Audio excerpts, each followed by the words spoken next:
Why Greenland? Why Canada? Because of the big three. So in January at Davos, we hear the USA wants Greenland. Then the Iran war starts.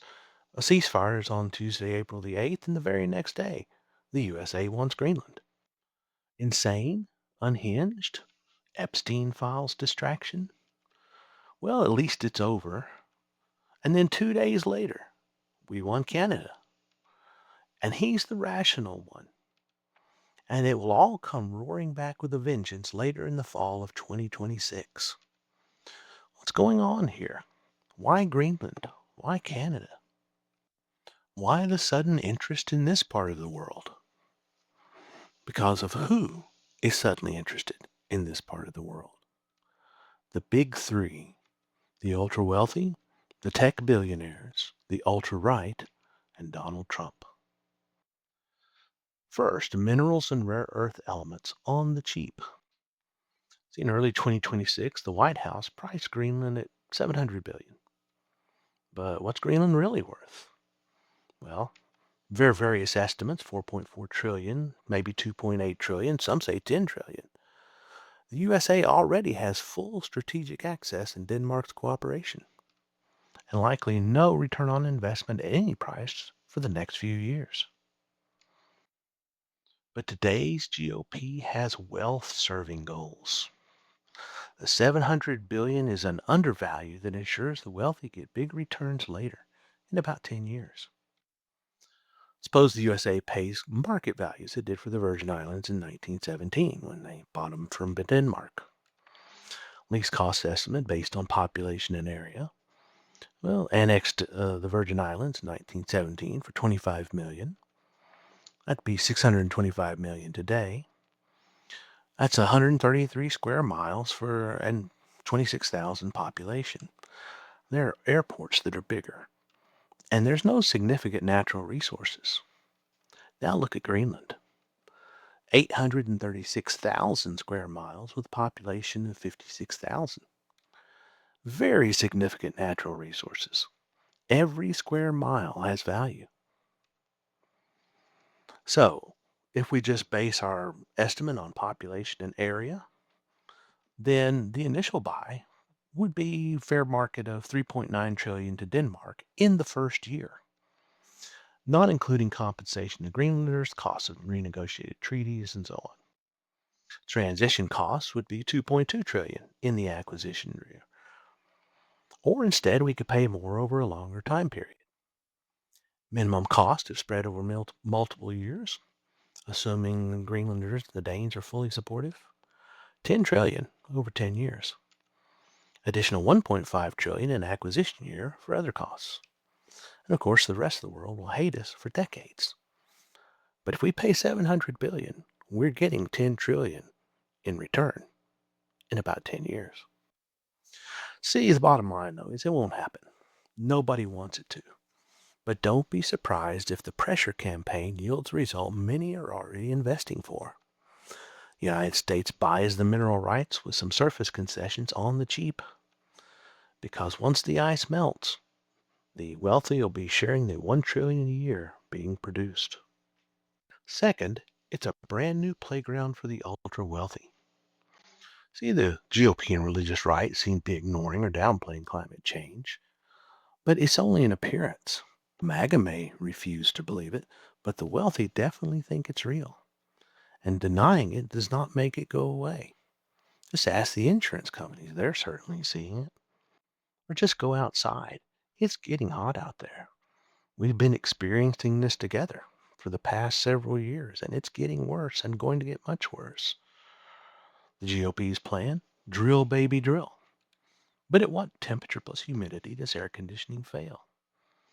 The GOP leaders and the wealthy know the answer to that question.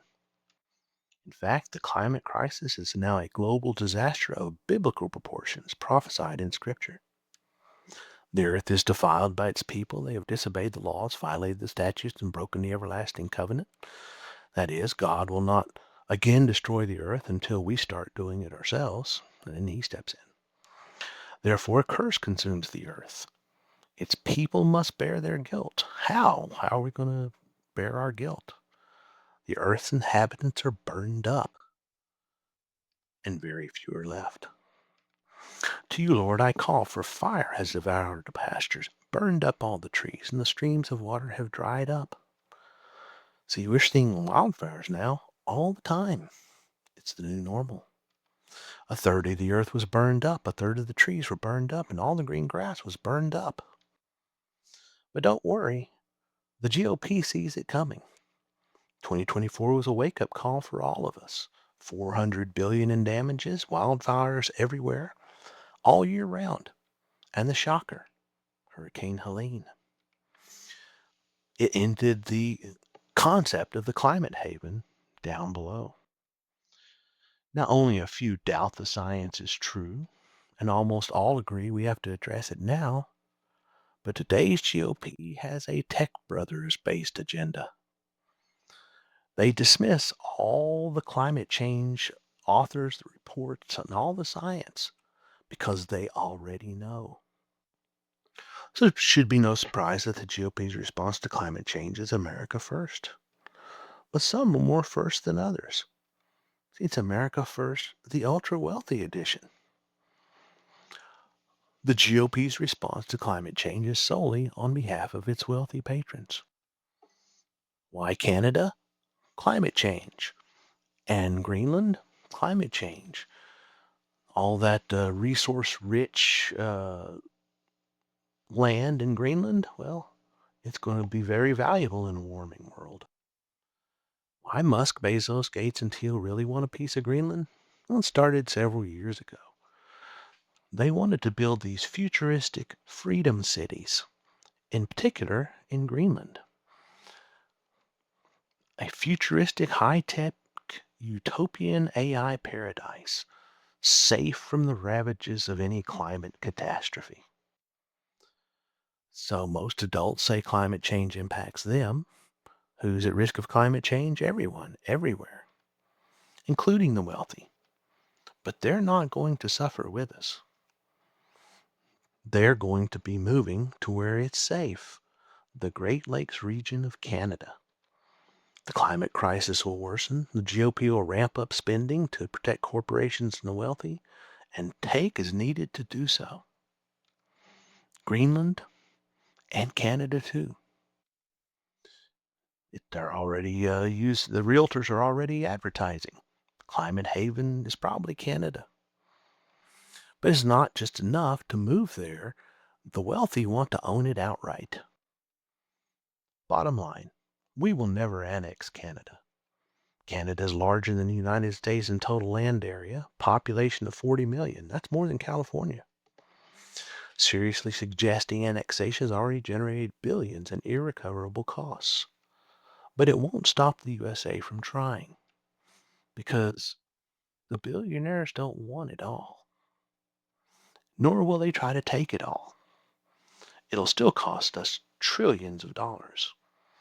But they'll get their new playground, Greenland and parts of Canada, no matter what the cost. 3. The expansion of conservative America.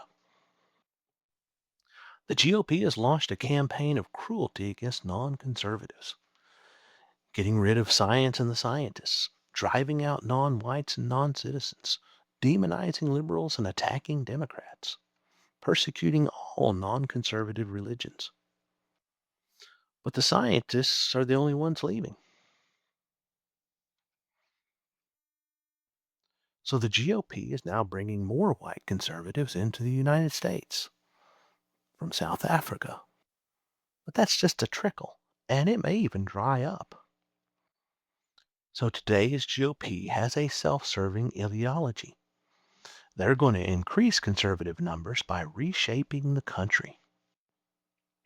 See, ultra-conservatives seek to increase their numbers via annexation. Secretary Bessent's already talked about taking Alberta. USA tariffs, well, that led to the Canada-China Strategic Partnership. And that means there's a trade diamond bypassing the United States. But that violates the USMCA. And the USMCA requires joint review by July the 1st. And that opens the door for stronger China Canada that pushes relatively conservative Alberta toward the United States. And maybe more than just Alberta. And the ultra right goal is not just annexation, they want de annexation. See, conservatism is their religion, capitalism is their gospel, and Christianity is their license to kill. Their plan is to annex those who will join them in this attitude, and de annex those who won't. Insane? Certainly. Possible? Don't count on it. But the big three and Trump are willing to bankrupt the USA trying to make it happen. Epilogue. Today's GOP is cruel and corrupt. We all know that. A corporate Christianity designed to replace our Constitution. But don't forget the man behind the curtain, Vladimir Putin and Russia. They have been generating a lot of what we're seeing from today's GOP. Putin is highly ineffective as a military leader and an economic leader and as a leader in general. He's just not very good. But he has a genius for compromise. He's selling the autocratic rule of the impoverished many by a wealthy few, based on communism's big lie. The transition will be painful, dear comrades, but soon we will all share in the glorious victory. Donald Trump's been telling it to us for over a year. See, the GOP has this NRX ideology, but that's just blog clickbait mixed with Soviet agitprop. See, they talk about hyperstition, a self-fulfilling idea that becomes truth through its own existence. Oh, sounds great. But it just simply means tell a lie forcefully enough, often enough, and it will become its own kind of truth. A lie told often enough becomes the truth. Well, that's very popular, beginning with Vladimir Lenin. And it's the basis for the large lies propaganda used by Cold War Soviet Union. And the tech brothers think their freedom cities are humanity's future. Techno-feudalism is what some people have been calling it. Law and order first, split California, annex Mexico, corporate control of workers. Yeah, this is real. But it is not a return to the coal company towns of the early 1900s. It's a 21st century update to the USSR's utopian Soviet cities. Putinism is also in Project 2025. For example, which of the following is in Project 2025? Trading partner used to lower the tariffs. So the president would then have the authority to raise U.S. tariffs, whereby boosting the rate of economic growth. The biggest experiment with tariffs since Great Tariffs raise consumer prices for ordinary Americans by about $1,200 per household every year. So which one's in Project 2025? Both. One was written by Peter Navarro. He's now the White House trade advisor. And the choice of Orban to be in the Trump White House. Ken Lastman? Well, Orban didn't pick him. Abortion is legal in Hungary. 20% of Hungarian pregnancies are terminated annually. Strictest gun laws in the EU. Population of Michigan with about a third of Michigan's GDP. So what is Project 2025? It wants to make the United States like the weakest, poorest, and least religious nation in the European Union. See, Putin is not interested in working with the tech brothers and Trump. He wants to corrupt and weaken the United States until it is obsolete. But Brexit, just like Brexit, but on a USA collapsing scale. See, Putin emerged in 1998, about the same time a man named Panarin predicted the collapse of the United States by July of 2010. It didn't fail in 2010, and many wondered why the USSR collapsed but not the USA. What they figured out is that collapse is due to internal corruption but it also requires external influences. So in 2010, Putinism began an influence campaign against the USA and its allies. You see, influence is advertising, that's propaganda. Fox is the new Pravda. Other right wing media groups are also being influenced. And we are buying what Putin and Russia are selling: the resurrection of our racist past, arrogant, self serving conservatism, divisively condescending liberalism, and politicizing of Christianity. It works. That's why so much money is spent on it. It works on plumbers, it works on PhDs. Propaganda is just political advertising, and advertising works, and propaganda works. Putin's puppets think their greed and corruption are going to win, but Putin is using them as agents of America's unraveling. And it's working. The USA is splitting. Putinism is actually a poison pill. Second revolutions tend to fail. Putin is intentionally injecting failed Soviet ideas because they failed. See, Putin has injected these failed Soviet concepts into Western ideologies in order for the West to become agents of their own destruction. The Tech brothers' money and arrogance has been weaponized against us. Certainly, Putin is not our only problem. Racism is the vomit the American dog keeps returning to, but they do amplify it. Nor is he trying to control anyone. He's not even trying to control Trump. His genius is for influence, pressure, compromise, corruption, and blackmail. And he is a true genius at it. But he is only the man behind the curtain. It's the only power he has.